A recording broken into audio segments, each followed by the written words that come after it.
సన్నబియ్యం విషయానికి వస్తే జూబ్లీహిల్స్ నియోజకవర్గంలో 23,311 క్వింటాల సన్నబియ్యం పంపిణీ చేస్తున్నాం. మరి ఏ బిడ్డలు తింటురు? ఇలా జూబ్లీహిల్స్లో తింటురు కదా పేదలు. మరి ఎవరి ద్వారా తింటురు? ఎవరి హయాంలో చేస్తే తింటురు? మేము అనుకుంటేనే కదా, మేము చెయ్యాలనుకుంటేనే కదా ఈ మంచి జరిగింది. మరి ఇవన్నీ వాళ్ళ దృష్టికి రావా? ఇవన్నీ ప్రజలకు తెలుసు. అందుకే నేను పదే పదే చెప్తున్నా, మీరు ఈరోజు మాట్లాడి మీడియా ముందు మాట్లాడినంత మాత్రాన జూబ్లీహిల్స్ ఎన్నికలలో మీరు గెలుస్తారు అనుకోకండి. నేను చెప్పే ప్రతి ఇష్యూ కూడా ఈరోజు జూబ్లీహిల్స్ ఎన్నికలలో ఉన్నటువంటి ప్రజలకు సంబంధించిన ఇష్యూనే. ఇంద్రమ్మ ఆసరా పెన్షన్లు ప్రతి నెల వృద్ధులకు, వితంతులకు, దివ్యాంగులకు, డయాలసిస్ పేషెంట్లకు ప్రభుత్వం ఆసరా పెన్షన్లు పంపిణీ చేస్తుంది. జూబ్లీహిల్స్ నియోజకవర్గంలో 11,328 మంది లబ్ధిదారులకు ఈ పెన్షన్లు అందుకుంటారు. మరి ఈ ప్రభుత్వం ప్రజాపాలన ప్రభుత్వమే కదా ఇచ్చింది. మరి ఇలా జూబ్లీహిల్స్ ఉన్న ప్రజలు గమనించాలి కదా, ఇవన్నీ ఏ హయాంలో వచ్చినాయి? రాష్ట్రం అప్పుల పాలైనా మేము చేతులు ఎత్తలే వాళ్ళు అంటున్నట్టు. వాళ్ళు దోచుకొని కుక్కలు జింపిన ఇస్తారాకుని చేసిపోయారు తెలంగాణను. హైదరాబాద్ సిటీని న్యూయార్క్ సిటీ చేస్తామని చెప్పి అబద్ధాలు చెప్పిపోయారు. ఇక మేము వచ్చినాం, తెలంగాణ తెచ్చినాం, ఇక చూసుకోరు అని చెప్పిన కేసీఆర్ ఎటుపోయిండు? ఇలా జూబ్లీహిల్స్ ఎన్నికలు ఉన్నాయని చెప్పి వీళ్ళంతా రోడ్ల మీద వచ్చి మాట్లాడితే ప్రజలు నమ్మొద్దని చెప్పి తెలియజేస్తున్నా. ఇక పోతే జూబ్లీహిల్స్ నియోజకవర్గంలో స్పెషల్ డెవలప్మెంట్ ఫండ్ కింద 5,51,00,000 రోడ్డు నిర్మాణం, మౌలిక వసతుల సదుపాయ వివిధ దశల్లో ఉన్నాయి, నడుస్తున్నాయి పనులు. జూబ్లీహిల్స్ నియోజకవర్గం వరకే చెప్తున్నా నేను. డ్రింకింగ్ వాటర్, సీవరేజ్ జూబ్లీహిల్స్ నియోజకవర్గంలో నల్లా నీటి సరఫరాను అన్ని ప్రాంతాలకు క్రమం తప్పకుండా అందించే పనులు ప్రభుత్వం చేపడుతుంది. నల్లా నీటి సరఫరాతో పాటు సీవరేజ్ అభివృద్ధి పనులకు 6,43,00,00,000 కొన్ని ప్రతిపాదనలు ఆమోదం తెలియజేసింది.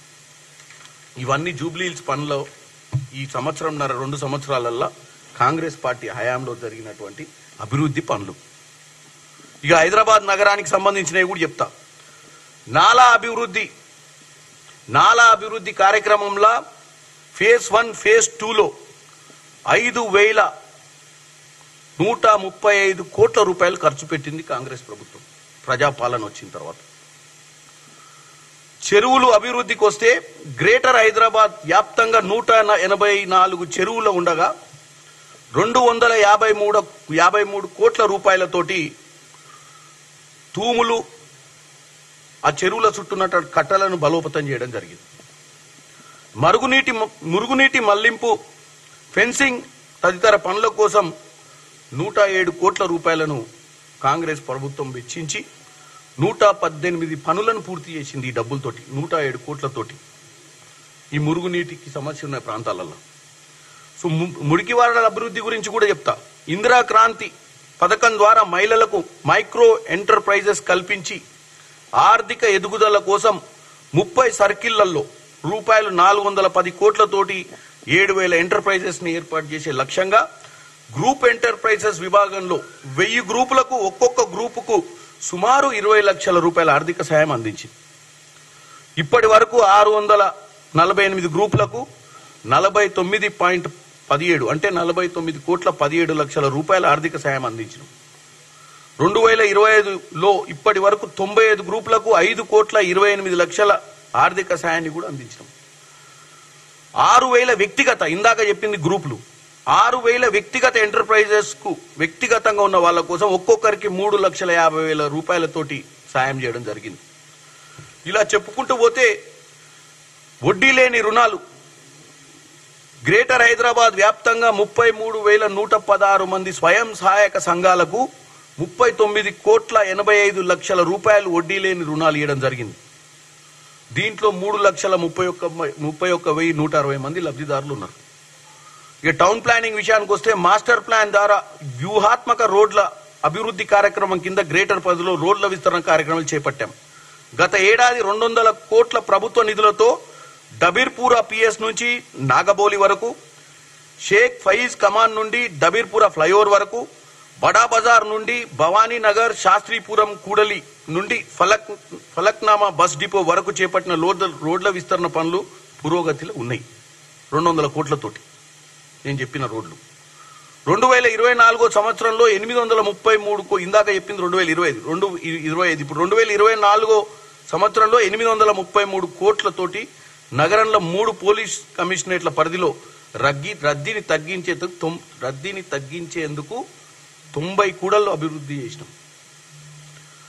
HCT హైదరాబాద్ను అంతర్జాతీయ నగరంగా తీర్చిదిద్దే నేపథ్యంలో రవాణా వ్యవస్థను మెరుగుపరిచేందుకు HCT ద్వారా 7,032 కోట్ల వ్యయంతో 47 ఫ్లైఓవర్లు,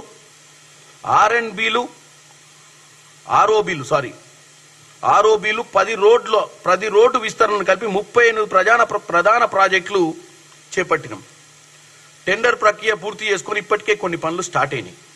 గతంలో SRDP ద్వారా చేపట్టిన 42 పనులలో 37 పనులు పూర్తి చేసినాం. మిగతా 5 పనులు వచ్చే ఏడాదికల్లా పూర్తి చేస్తాం.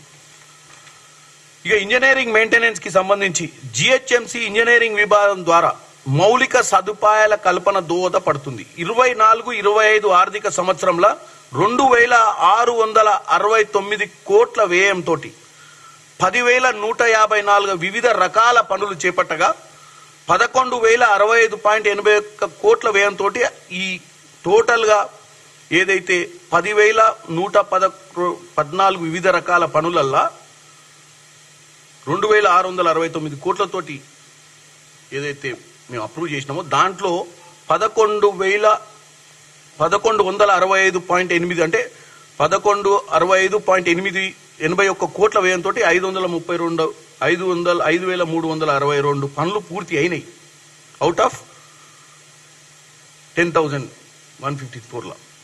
సో ఇవి ఇంజనీరింగ్ మెయింటెనెన్స్ డిపార్ట్మెంట్కి సంబంధించి ఈ స్టాటిస్టిక్స్ అన్ని కూడా నేను మీడియాకి రిలీజ్ చేస్తా. ఎందుకంటే రేపు బీఆర్ఎస్ ప్రభుత్వం ఎందుకు ఏమిటి అని అడిగే లోపు ఇవన్నీ కూడా వాళ్ళకు కూడా ఉండాలి కదా. రేపు వాళ్ళు కూడా ఇవి తీసుకొచ్చింది నేను ప్రాపర్గా గ్రౌండ్ వర్క్ చేసే పట్టుకొచ్చిన. ఎందుకంటే వీళ్ళు అసలు హైదరాబాద్ నగరంలో ఏం జరగలేదనే చెప్తున్నారు కదా.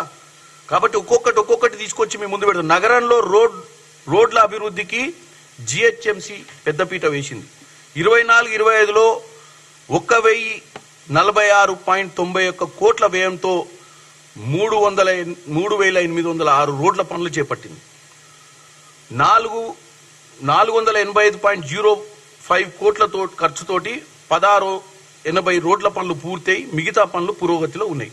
టోటల్గా 2024లో ఎంత ఖర్చు పెట్టాలనుకున్నాం, ఎంత కంప్లీట్ అయిందనేది